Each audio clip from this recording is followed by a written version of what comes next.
Hello guys, അപ്പോൾ തുടങ്ങാം. This is ബുഗ്വേ ചാനൽ. ഭരതനാട്യം 2 മോഹിനിയാട്ടം. സൈജു കുറുപ്പ്, ബേബി ജീൻ, വിനയ് ഫോർട്ട്, സുരാജ് വെഞ്ഞാറമൂട്, ജഗദീഷ്, കലാരഞ്ജിനി എന്നിവരെയൊക്കെ പ്രധാന വേഷത്തിലാക്കി കൃഷ്ണദാസ് മുരളി സംവിധാനം ചെയ്ത സിനിമയാണ് മോഹിനിയാട്ടം. ഇത് 2024 റിലീസ് ചെയ്ത ഭരതനാട്യത്തിന്റെ ഒരു സീക്വലായിട്ടാണ് വരുന്നത്. ഈ സിനിമയുടെ മ്യൂസിക് പ്രൊഡ്യൂസർ ഇലക്ട്രോണിക് കിളിയാണ്. അപ്പോൾ ഈ സിനിമ ഒരു ഡാർക്ക് ഹ്യൂമർ ഫിലിമാണ്. ഒരു അത്യാവശ്യം ത്രില്ലറും ഇടയ്ക്കൊക്കെ വരുന്നുണ്ട്. എനിക്ക് നല്ല രീതിക്ക് ഇഷ്ടപ്പെട്ട ഒരു സിനിമയാണ്. ഒരു നൈസ് പടം, 2.5 മണിക്കൂർ ലോജിക്കൊന്നും നോക്കാതെ എൻജോയ് ചെയ്ത് പറ്റിയ ഒരു നല്ലൊരു സിനിമ. അതായത് ഒരുപാട് കോമഡീസ് ഉണ്ട്, ഡാർക്ക് ഹ്യൂമറാണ് കൂടുതലും ഈ സിനിമയിൽ വരുന്നത്, ആൻഡ് സർക്കാസമുകൾ ഒരുപാടുണ്ട്. അത് നിങ്ങൾ സിനിമ കാണുമ്പോൾ തന്നെ ഒരുപാട് കാര്യങ്ങളൊക്കെ മനസ്സിലാവും. പിന്നെ എന്താ പറയുക, ഈ മതത്തിനെ ചൊല്ലി അല്ലെങ്കിൽ ആചാരത്തെ ചൊല്ലി അല്ലെങ്കിൽ വിശ്വാസത്തെ ചൊല്ലി അതൊരു സർക്കാസം രീതിയിലൊരു സ്പൂഫ് പടമായിട്ട് വളരെ രസമായിട്ട് അതവർ എടുത്തിട്ടുണ്ട്.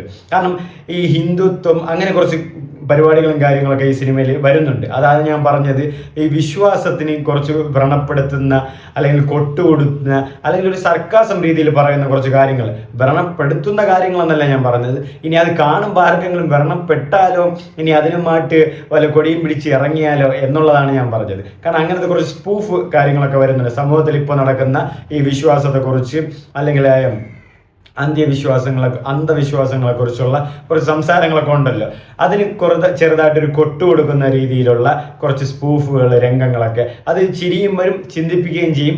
അതാണ് ഞാൻ പറഞ്ഞത്. ഇനി അതൊക്കെ പറഞ്ഞതിന് വല്ല ദേഷ്യങ്ങൾ ആർക്കെങ്കിലും വരുമ്പോൾ ഇനി അതുമായിട്ടുള്ള വിവാദങ്ങളോ വിമർശനങ്ങളോ ഇനി വരുമെന്നുള്ളത് കണ്ടു തന്നെ അറിയണം. ഒരു ഡാർക്ക് ഹ്യൂമർ പടം. സൈജുവിൻ്റെ പെർഫോമൻസ് ഒക്കെ സൂപ്പറായിരുന്നു. ഈ സിനിമയുടെ വൺ ഓഫ് ദ പ്രൊഡ്യൂസറായിട്ട് വരുന്നത് സൈജു കുറാണ്. സൈജു കുറുപ്പിൻ്റെ എൻ്റർടൈൻമെൻറ്റ്സ് ആ ഒരു പ്രൊഡക്ഷൻ കമ്പനിയുടെ ഈ സിനിമയിൽ വരുന്നുണ്ട്. സൈജുയുടെ 150ാമത്തെ ചിത്രം എന്നാണ് മോഹിനിയാട്ടം പറയുന്നത്. ഇതിലെ സൈജു കുറുപ്പിൻ്റെ ഒരു ടൈറ്റിൽ കാർഡ് പോലെയൊക്കെ ഉണ്ട്, പഴയ ആ ഒരു തമിഴ് പടങ്ങളിലൊക്കെ വരുന്ന ഒരു വലിയൊരു ടൈറ്റിൽ കാർഡ് പോലെയൊക്കെ. അതൊക്കെ ഫണ്ണൊക്കെ ഉണ്ടായിരുന്നു, നന്നായിട്ട് എൻജോയ് ചെയ്ത് എനിക്ക് കാണാൻ പറ്റി. അതിൻ്റെ കൂടെ തന്നെ ബേബി ജീൻ്റെ റോളൊക്കെ സൂപ്പറായിരുന്നു. പുള്ളിക്ക് ആ ഒരു എന്താ പറയുക, കാണുമ്പോൾ തന്നെ നമുക്ക് ആ ഒരു ഫീൽ ചെയ്യുന്നുണ്ട്. ഒരു നല്ലൊരു റോൾ തന്നെയായിരുന്നു. ഞാൻ ഒരുപാടൊന്നും അത് എക്സ്പ്രസ് ചെയ്ത ആ സീന് അല്ലെങ്കിൽ ബേബി ജീന് ഒരു ചെറിയൊരു ബേബി ജീന് ഒരു സാധനം ആ സിനിമയിലുണ്ട്. അത് ഞങ്ങൾക്ക് പടം കാണാൻ മനസ്സിലായി. ഞാൻ അതായിരുന്നു സസ്പെൻസ് പൊട്ടിക്കുന്നില്ല. ആൻഡ് വിനയ് ഫോർട്ടായിട്ട് ജഗദീഷ്, സുരാജ് വെഞ്ഞാറമൂടൊക്കെ വന്നിട്ട് കുറച്ച് സമയങ്ങളിലേ ഉള്ളൂ, ഇരുന്നാലും നല്ല രീതിക്ക് തന്നെ ആ ഒരു ക്യാരക്ടർ റിവീൽ ചെയ്ത് നല്ല ഒരു 2 കോമ്പിനേഷൻ സീൻസും കാര്യങ്ങളൊക്കെ വരുന്നുണ്ട്. പിന്നെ ഈ കലാരഞ്ജിനിയുടെയാണ് സാധാരണ നമ്മൾ ഈ എല്ലാ സിനിമകളിലും നമ്മൾ ഈ എന്താ പറയുക, ഈ ടൊബാക്കോ കോസസ് അല്ലെങ്കിൽ ലിക്കർ അതൊക്കെ വരുമ്പോൾ സംസാരിക്കുന്ന ഒരു സംസാരങ്ങളൊക്കെ ആണുങ്ങൾക്കാണ് വരാറ്. ഇതിലെനിക്ക് തോന്നുന്നു ആ കലാരഞ്ജിനിയുടെ സൗണ്ട് എന്താണ് വന്നിട്ടുള്ളത്, അത് കേൾക്കാൻ തന്നെ ഒരു നന്നായിട്ടുണ്ടായിരുന്നു. പിന്നെ സിനിമയിലും നല്ല രീതിക്ക് തന്നെ ചെയ്തിട്ടുണ്ടായിരുന്നു. മൊത്തത്തിൽ പടം ഞാൻ നേരത്തെ പറഞ്ഞ പോലെ ഒരു ഡാർക്ക് ഹ്യൂമർ കോമഡി വരുന്ന ഒരു ത്രില്ലർ മൂഡുള്ള ഒരു സിനിമയാണ് ഭരതനാട്യം 2 മോഹിനിയാട്ടം. എല്ലാവരുടെ പെർഫോമൻസും പോസിറ്റീവ് എന്ന് പറയുന്നത് എല്ലാവരുടെ പെർഫോമൻസ് തന്നെയാണ്. എല്ലാവരും നന്നായിട്ട് തന്നെ ചെയ്തിട്ടുണ്ട്.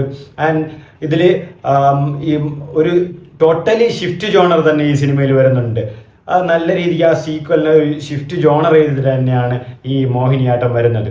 മൊത്തത്തിൽ സിനിമയിൽ ഒരുപാട് നല്ല കഥാപാത്രങ്ങളുണ്ട്, ഒരുപാട് നല്ല കോമഡികളുണ്ട്, ചിരിക്കാൻ നല്ല മൊമെൻറ്റ്സ് ഉണ്ട്. ഞാൻ നേരത്തെ പറഞ്ഞ പോലെ 2-2.5 മണിക്കൂർ ലോജിക്കൊന്നും നോക്കാതെ അത്യാവശ്യം നല്ല രീതിക്ക് ചിരിക്കാനുള്ള ഒരു സ്പൂഫ് പടം. അതായത് കുറച്ച് സർക്കാസങ്ങളൊക്കെ ചേർത്ത് ഒരു സ്പൂഫൊക്കെ മിക്സ് ചെയ്ത് ചിലവർക്ക് കൊടുക്കേണ്ടിടത്തൊക്കെ കൊട്ടൊക്കെ കൊടുത്തിട്ടുള്ള ഒരു സർക്കാസം പോലത്തെ ഒരു ഡാർക്ക് ഹ്യൂമർ പടമാണ് ഇത്.